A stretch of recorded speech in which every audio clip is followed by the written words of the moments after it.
Hello दोस्तों, कैसे हैं आप सभी। आई होप आप सब अच्छे होंगे। तो दोस्तों, आज आप सबके बीच में एक मैं सच्ची घटना प्रस्तुत करने वाली हूँ। अगर आपको ये छोटी सी मेरी स्टोरी अच्छी लगती है तो चैनल को लाइक भी करें और सब्सक्राइब भी करें। तो चलिए, स्टोरी शुरू करने से पहले हम आपको बताना चाहेंगे कि हम किस टॉपिक पर आपसे आज बात करने वाले हैं, क्या स्टोरी हम आपके बीच में शेयर करने वाले हैं। तो ये स्टोरी एक हस्बैंड वाइफ की होती है। तो चलिए, अभी देर न करते हुए स्टोरी आपके बीच में शुरू करते हैं। दोस्तों, एक हस्बैंड वाइफ होते हैं जो एक दूसरे को बहुत ज़्यादा पसंद करते हैं। उनकी शादी हो जाती है। शादी होने के बाद उनकी लाइफ बहुत अच्छे से गुजरती है। बहुत एक दूसरे को मतलब कि इज्जत देते हैं और बहुत ही अच्छी उनकी लाइफ गुजरती रहती है। उसके बीच फिर उनको एक बेबी हो जाता है। बेबी होने के बाद पति क्या करना शुरू करता है, ड्रिंक करनी शुरू कर देता है। और कभी कभी वो ड्रिंक करके घर आने लगता है और अपनी पत्नी को बहुत ज़्यादा परेशान करता है। पत्नी बहुत ज़्यादा परेशान होनी शुरू हो जाती है। एक तरफ उसको बच्चा संभालना होता है और एक तरफ अपने पियक्कड़ पति की ताने, शराब पीकर गाली देना अपनी पत्नी को, वो सब झेलना पड़ता है। पत्नी लास्ट में परेशान हो जाती है और अपने मायके फ़ोन करती है।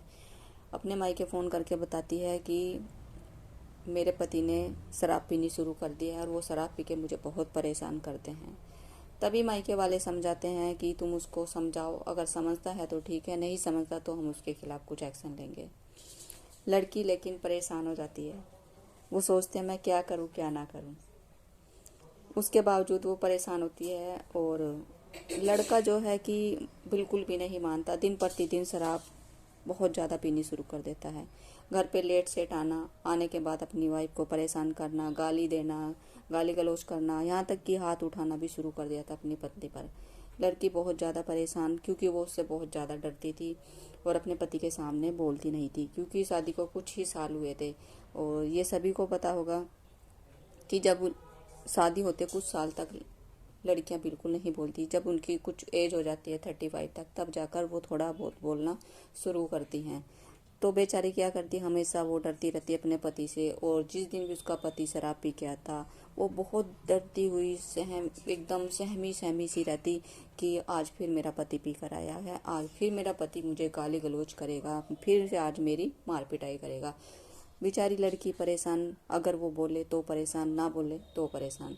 लड़का था कि अपनी हरकतों से बाज नहीं आ रहा था। हर रोज उसका काम हो गया कि हर रोज वो पी के आने लगा।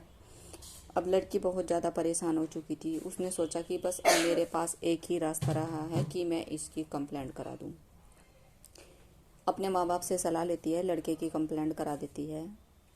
और उसके बाद घर पर पुलिस वाले आते हैं, बातचीत होती है उनकी और उस लड़के को समझाया जाता है। लड़का समझ जाता है, लड़की समझ जाती है और लड़का भी समझ जाता है कि हम एक दूसरे के साथ फिर से एक नया जीवन शुरू करेंगे और एक दूसरे के साथ हम खुश खुश रहेंगे। उसी बीच लड़की अपने मायके जाने की जिद करती है, लेकिन लड़का जो है मना कर देता है कि मैं तुझे तेरे घर नहीं भेजूंगा और आज के बाद मैं तेरे साथ लड़ाई झगड़ा नहीं करूंगा और ना मैं शराब पी के आऊँगा। लड़की इतना सोचकर उसकी बातों में फिर से आ जाती है और अपने वहीं पे रुक जाती है। मायके वाले घर चले जाते हैं, पुलिस वाले भी अपने चले जाते हैं। लड़का एक दो दिन शराब नहीं पीता। फिर एक हफ्ते बाद वो फिर से शराब पी के आता है, फिर अपनी पत्नी के साथ गाली गलौज करता है और फिर बहुत ज़्यादा टॉर्चर करना शुरू कर देता है। अब लड़की फिर से परेशान कि मैंने तो ये सब भी करा दिया, पुलिस वाले भी बुला लिए हैं और सब कुछ हो चुका है, उसके बावजूद भी इसने फिर से पीना शुरू कर दिया। लड़का गाली गलौज करता है और उसको बोलता है कि तू क्या सोचती है कि पुलिस वाले बुलाकर तू मेरी शराब छुड़ा देगी। मैं शराब पीता हूँ, अपने पैसों की पीता हूँ, तेरे बाप के पैसों की शराब नहीं पीता हूँ। लड़की सुन सुनकर बहुत ज़्यादा परेशान हो जाती है। लड़की सोचती है मेरे पास कोई ऑप्शन नहीं रहा, या तो मैं सुसाइड कर लूँ या फिर मैं इस लड़के को छोड़कर अपने घर चली जाऊँ। सोचती रहती है, बहुत ज़्यादा लड़की डिप्रेशन में चली जाती है। लेकिन फिर सोचने के बावजूद, इतना सब कुछ सोचने के बाद, उसकी नज़र अपनी बच्ची पर पड़ती है और वो लड़की अपनी बच्ची को देखकर सोचती है कि अगर मैं इसको छोड़कर चली जाऊं तो भी मेरी ज़िंदगी ख़राब है, अगर मैं सुसाइड कर लेती हूं तो भी मेरी ज़िंदगी ख़राब है, मेरी बच्ची का कोई नहीं है। अगर ये सब मैं कुछ करती हूं तो मेरा पति दूसरी शादी तो कर लेगा, लेकिन मेरी बच्ची को मैं नहीं मिल पाऊंगी और जो दूसरी माँ आएगी वो ना जाने इसको किस तरह की माँ मिलेगी। ये सब सोचकर वो लेडीज फिर चुप हो जाती है और अपना जीवन में नया कदम बढ़ाना शुरू करती है। उसने धीरे धीरे आदत डाल ली, पति पी कर आ रहा है तो चुप रहना शुरू कर दिया, वो गाली गलौज कर रही है तो भी उसने चुप रहना शुरू कर दिया है। अपनी बच्ची के लिए उसने जीना शुरू किया और उसने कुछ ना कुछ घर में रहकर ही कुछ काम करने की कोशिश करी और उसने वहाँ छोटा मोटा काम करके कुछ पैसे कमाने शुरू करे और अपनी बच्ची के लिए जीना सीखा।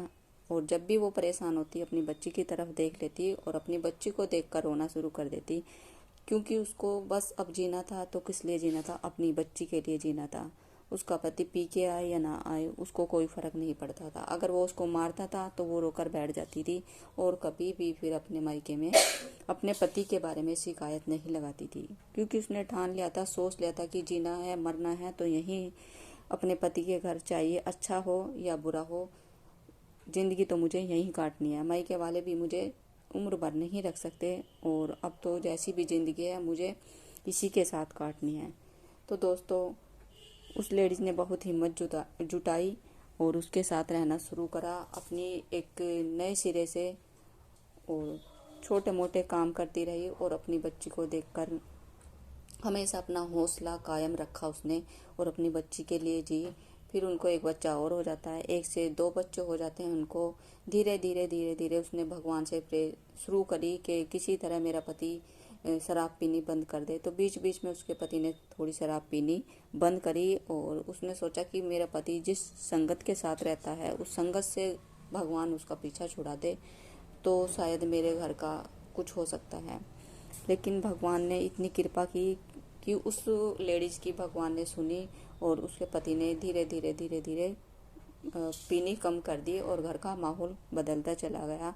तो देखिए, इस कहानी से हमें सीख मिलती है कि जब हमारी शादी हो जाती है तो किसी भी तरह का पति हमारे ऊपर जुल्म कर रहा है तो हमें या तो शुरू में ही उनके खिलाफ कुछ एक्शन उठाना चाहिए, नहीं तो बच्चे होने के बाद तो देखिए हम सबको पता है कि जीवन हमें वहीं काटना है।